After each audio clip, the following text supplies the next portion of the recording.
Assalamualaikum warahmatullahi wabarakatuh.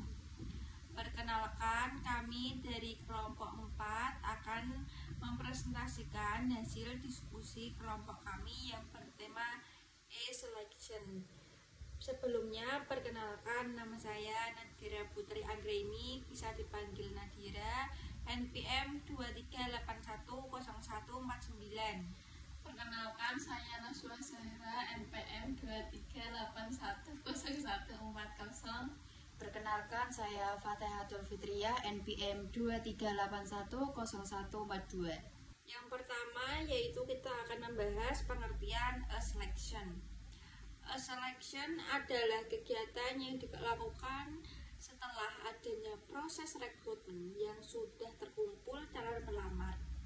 Lalu dipilih sesuai klasifikasi yang diinginkan atau yang sudah memenuhi persyaratan untuk dijadikan karyawan di perusahaan dan menduduki jabatan yang kosong atau melakukan pekerjaan baru.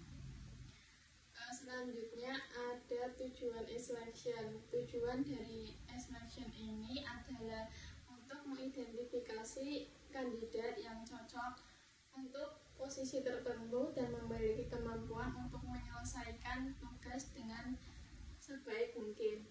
Secara lebih spesifik juga, tujuan e-selection ini untuk menyeleksi kandidat secara tepat dan objektif agar karyawan yang diterima benar-benar kompeten untuk posisi yang dibutuhkan.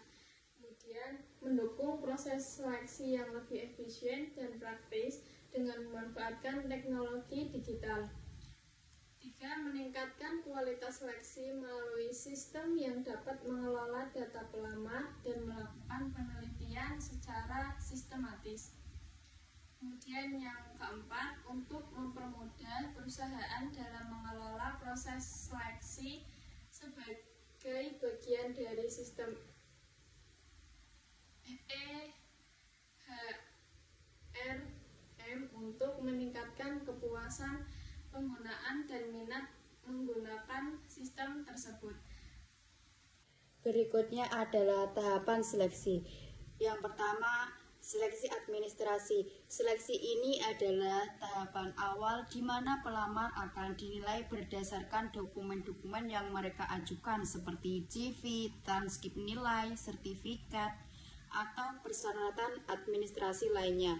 Tujuannya adalah untuk memverifikasi apakah pelamar memenuhi kriteria dasar yang dibutuhkan untuk posisi yang dilamar. Yang kedua adalah wawancara. Setelah lolos seleksi administrasi, pelamar akan diundang untuk wawancara.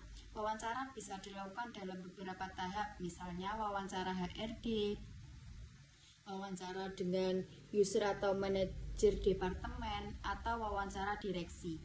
Tujuannya untuk menggali lebih dalam mengenai pengalaman, keterampilan, kepribadian, motivasi, dan kesesuaian pelamar dengan budaya perusahaan. Yang ketiga ada psikotes. Tahap ini melibatkan serangkaian tes psikologi yang dirancang untuk mengukur berbagai aspek seperti kemampuan kognitif atau bisa disebut dengan logika, verbal, numerik, kepribadian, gaya kerja, dan potensi individu. Hasil psikotes membantu perusahaan memahami karakteristik psikologis pelamar dan memprediksi kinerja mereka di lingkungan kerja. Yang keempat ada tes medical check-up. Ini adalah pemeriksaan kesehatan menyeluruh yang dilakukan untuk memastikan bahwa pelamar dalam kondisi fisik yang prima dan tidak memiliki masalah kesehatan yang dapat menghambat mereka dalam menjalankan tugas pekerjaan. Tes ini penting terutama untuk posisi yang membutuhkan kondisi fisik tertentu atau memiliki resiko kesehatan. Dan yang terakhir adalah pengumuman. Tahap terakhir adalah pengumuman hasil seleksi. Pelamar yang lolos semua tahapan akan diberitahukan dan biasanya akan mendapatkan tawaran kerja.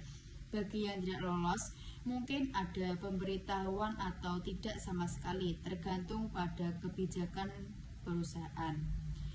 Secara keseluruhan, Tahapan seleksi ini dirancang untuk mengidentifikasi kandidat yang paling cocok dan memiliki kemampuan terbaik untuk menyelesaikan tugas pada posisi tertentu sesuai dengan tujuan e-selection. Selanjutnya yaitu dampak selection. Yang pertama yaitu meningkatkan citra perusahaan sebagai modern dan inovatif. Penggunaan teknologi digital dalam proses seleksi karyawan menunjukkan bahwa perusahaan mampu mengikuti perkembangan zaman dan terbuka terhadap inovasi.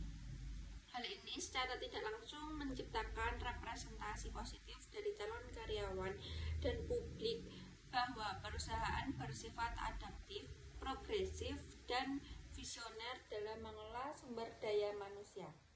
Yang kedua yaitu memperluas akses ke kandidat yang lebih beragam dan berkualitas. Dengan proses selection, perusahaan dapat menjangkau pelamar dari berbagai latar belakang dan lokasi geografis tanpa dibatasi oleh jarak. Hal ini meningkatkan peluang untuk mendapatkan kandidat yang memiliki kompetensi unggul, pengalaman relevan, dan keragaman perspektif yang dapat memperkaya budaya perusahaan serta memperkuat tim kerja. Yang ketiga yaitu memungkinkan kolaborasi tim perekrutannya lebih baik secara geografis. Selection memudahkan tim HR yang berada di lokasi berbeda untuk bekerja secara sinkron dalam proses rekrutmen. Mereka dapat melakukan penilaian, wawancara, dan diskusi secara online sehingga meningkatkan efisiensi dan konsistensi dalam pengambilan keputusan perekrutan tanpa harus berada di tempat yang sama secara fisik. Slide selanjutnya. Sekian dari kelompok kami. Wassalamualaikum warahmatullahi wabarakatuh.